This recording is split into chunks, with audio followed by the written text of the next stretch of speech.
Aret, nadidinin na naman tayo sa Monte Maria, araw ng linggo, hindi tayo magsisimba naman muna. Nagbayad kami sa entrance ng 50 pesos para sa parking fee. Ang daming mga motor, ang daming mga sasakyan, ang daming tao.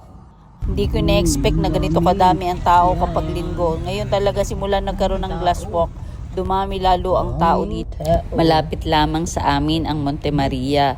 Siguro mga 15 minutes galing sa Lubo. At ngayon lang ulit ako nakabalik dito simula nagbukas ang glass walk. Ang daming tao, mas dumami pa ngayon. Talagang nahirapan kami maghanap ng pagpaparkan.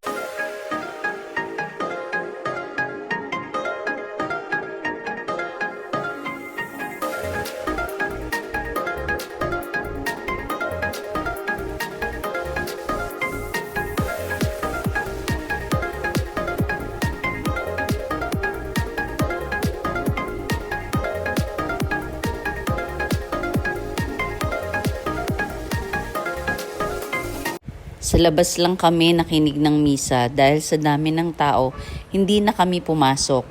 Ang makalat na kapaligiran, may mga basurahan naman, kaya lang ang mga walang disiplinang mga tao, ang kung san-san lang tinatapon ang kanilang mga pinagkainan at pinag-inuman.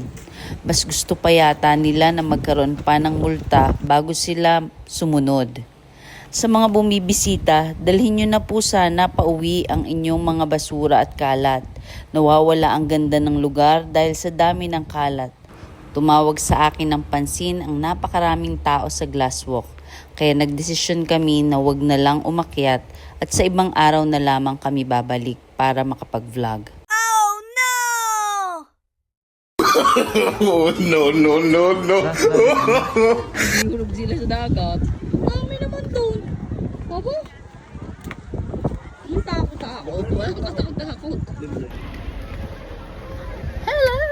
Nandito tayo sa Monte Maria Shrine with my chapogi. Ayan. Hi! Laging referee. Bilis na.